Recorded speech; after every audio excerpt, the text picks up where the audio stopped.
Halo semuanya, hari ini saya akan menjelaskan tentang penggunaan modul accounting pada UDU 18. Hal pertama yang akan kita pelajari adalah cara membuat new chart of accounts. Chart of accounts adalah item yang akan kita gunakan untuk menamai item akuntansi kita, seperti contohnya ada current asset, account receivable, bank, dan lain sebagainya. Nah, kalau di UDU ini sudah bagus sekali ya, dia ada kode tertentu untuk tipe account name tertentu. Kemudian ada juga tipenya seperti non-current liabilities, equity, income, expenses, other income, dan lain sebagainya. Nah, semua tipe ini tuh sebetulnya sudah dicocokkan dengan kode-kodenya. Kemudian ada juga pilihan untuk allow reconciliation atau tidak. Kalau kita izinkan untuk rekonsiliasi, maka nanti akan bisa direkonsiliasi. Ada pula pilihan untuk mengatur account currency dan juga nama company apabila kita memiliki lebih dari satu company. Sebagai contoh saja, saya coba kode 630100 untuk overhead cost. Kenapa saya pakai kode dengan angka 6 di depannya? Karena itu adalah kode default UDU untuk tipe expenses. Nah, ini langsung terbuat ya, dia langsung muncul tipenya expenses. Itu bukan saya yang mengetik, tapi karena kodenya sudah 630. Nah, ini sebagai contoh saja kita allow reconciliation ya. Dan account currency-nya karena kita di Indonesia menggunakan IDR atau Indonesian Rupiah. Seperti itu.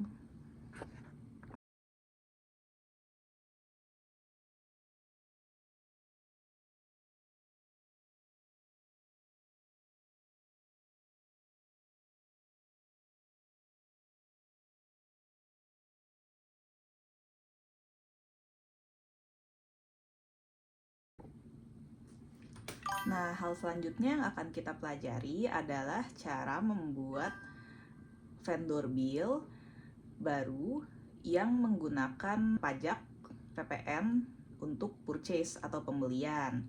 Ini coba kita klik new, kemudian kita bikin saja, ini langsung muncul draftnya. Vendornya PT Sepatu Andal Nusantara dengan bill date tanggal 10 Juni 2025. Nah, kemudian kita tinggal pilih saja nih produk yang mana yang mau kita beli dari PT tersebut. Nah, di sini sudah langsung muncul teksnya, ada 15%. Kita langsung saja ya. Nah, ini sudah langsung terhitung teksnya. Kalau teksnya 15% tuh segini. Kemudian bisa kita klik confirm di kiri atas. Kalau sudah kita melakukan pembayaran, kita langsung klik register payment. Kita bisa pilih pembayarannya apa, misalkan bank. Nah, dia akan berubah tandanya menjadi in payment.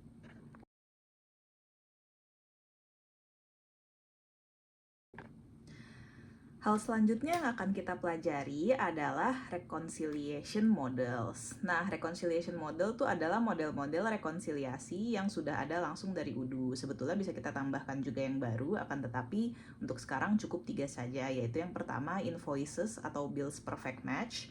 Nah, jadi UDU itu memiliki fitur auto validate ya teman-teman. Kalau kita centang di sebelah sini, maka dia tuh akan auto memvalidasi apabila kalau jumlah invoice atau billnya itu sudah match dengan pembayaran yang dilakukan. Nah, journal availability ini bisa kita setting dua-duanya ya, untuk bank maupun untuk cash. Ini adalah 765, itu adalah nomor akun banknya atau nomor rekening. Nah, kemudian account type-nya juga bisa kita pilih. Ini mau untuk yang paid saja atau yang kita bayarkan ke vendor saja untuk vendor bill, atau yang receive juga, yaitu yang kita kasihkan ke customer invoice. Nah, kemudian ini amount conditionnya juga bisa disetting sebenarnya. Kalau misalkan mau ada payment tolerance, kalau kita mau toleransi sekian persen, nah itu sudah langsung divalidasi saja gitu oleh UDU-nya. Tapi kita set 0 saja, kemudian sudah kita save ya. Nah, untuk yang satu lagi adalah invoices atau bills partial match if underpaid. Kalau yang ini disarankan untuk tidak centang auto validate ya teman-teman, karena kalau pembayarannya partial atau dicicil, kalau kita centang auto validate nanti akan terjadi error karena dia belum selesai membayar. Nah, kemudian journal availability-nya di sini kita set untuk bank maupun cash, paid receive. Nah, amount condition-nya juga kita kosongkan saja ya, karena kita juga tidak auto validate atau kita harus mengecek secara manual. Kita save. Kemudian kita lihat yang terakhir adalah line with bank fees. Nah, ini untuk kalau misalkan menggunakan bank dan nanti akan ada bank fees-nya. Kita journal availability-nya di bank saja karena bukan untuk cash ya. Kemudian mount type-nya paid atau receive. Nah, di sini ada nih counterpart entries-nya. Dia itu sudah ada untuk product sales sama COGS atau cost of goods sold. Kita save. Kemudian kita akan belajar untuk melihat reporting pada financial reports kita atau laporan keuangan. Nah, ini kalau di Udo financial report itu ada balance sheet maupun profit and loss. Kita coba buka dulu ya yang balance sheet-nya.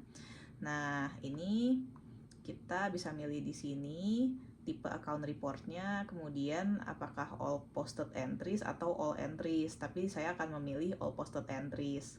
Kemudian display debit credit column, karena ini kan balance sheet ya, biar kelihatan jelas debit dan kreditnya. Kemudian kita akan coba buat untuk kuartal kedua pada tahun 2025. Karena satu kuartal itu ada 3 bulan, maka kita pilih dari April 2025 tanggal 1, kemudian end date-nya adalah Juni 2025 tanggal terakhir, yaitu tanggal 30. Ini sudah masuk semua jurnal yang kita inginkan dalam suatu balance sheet, kemudian kita print. Nah, kalau print itu akan muncul seperti ini, financial report langsung. Nah, di sini jelas ya targetnya, target moves-nya adalah tanggal sekian sampai sekian. Nah, kemudian di sini ada item-itemnya, balance sheet, aset, selalu apa saja, kemudian liability apa saja, profit to loss-nya berapa, debitnya segini, kreditnya segini, dan balance akhirnya segini. Kalau untuk budgetary position, itu kita bisa melihat di configuration management budgetary position. Selanjutnya kita bisa membuat budgetary position yang baru, klik new. Kita coba buat istilahnya sales revenue, yaitu hasil dari penjualan. Nah, kalau kita sudah bikin itu bisa klik new, di budget name-nya kita buat saja. Jadi kita buat key to budget, marketing budget yang bertanggung jawab, misalkan Larasati Accounting, kemudian periodenya dari April tanggal 1 hingga Juni tanggal 30 karena kuartal kedua. Kita langsung masukin budget sales revenue yang tadi. Kita gunakan active account. Nah, lalu yang kita rencanakan berapa nih budgetnya? Kita buat $500.000. Kemudian kita save. Konfigurasi, kemudian budgetary position. Nah, ini kan sales revenue-nya sudah masuk semua ya, semua item atau account name itu sudah kita masukkan nih ceritanya. Dan ini tipenya current asset. Nah, karena tadi kita sudah membuat budgeting, lalu untuk budget realization-nya bisa kita buat di sini. Misalkan kita mau menggunakan budget yang 500.000 tadi untuk suatu hal yang bukan merupakan pembelian. Kalau ini kita buat bill-nya perjalanan dinas ya. Ini bisa di label sendiri, boleh apa saja. Kemudian account-nya kan harus yang kode angka 6 yaitu expenses. Analytic distribution-nya menggunakan satu invoice tapi payment-nya 2 kali alias mencicil. Nah, caranya seperti ini. Kita buat dulu ya bill-nya. Ini terserah mau vendor bill dengan rupiah atau USD. Vendornya juga terserah. Kemudian bill date-nya bisa disetting hari ini. Nah, kita klik save dan confirm. Nah, di sini akan terlihat ya bahwa kita punya outstanding account, outstanding debit untuk vendor ini. Itu artinya sebenarnya kita sudah pernah transfer ke mereka, tapi ini kan jumlahnya belum sesuai ya kalau kita lihat di bawah. Nah, caranya adalah kita bisa kopas link ini, kemudian buka lagi supaya yang tadi tidak terclose ya. Nah, kita bisa buka ini di new vendor payment. Lalu kita buat payment ke vendor yang tadi, yaitu PT Sepatu Andalan Nusantara. Jangan sampai berbeda ya teman-teman, dan amount-nya itu berapa terserah. Yang penting lebih dari pembayaran yang mau kita lakukan. Boleh disesuaikan sama saja dengan jumlah yang diminta. Kemudian vendor bill-nya kita kopas, lalu kita taruh di memo. Nah, ini kita save, lalu confirm. Oke, nah ini sudah terjadi ya, sudah terjadi payment di accounting. Nah, ini kalau kita refresh di bill yang tadi, maka sudah masuk ini $40. $40 ini kan kurang ya dari yang tadi 57,5 dolar. Nah, kalau kita bayar dengan yang 40 tadi, ini akan terjadi pembayaran parsial dan ini akan ada tandanya di sudut kanan atas.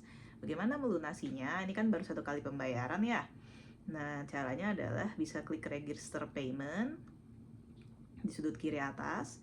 Kemudian kita masukkan jumlah yang tersisa. Udu tuh akan langsung otomatis menghitung jumlah tersisanya. Kemudian kita klik dan akhirnya terbayar sudah. Ini dalam satu invoice ada 2 kali pembayaran.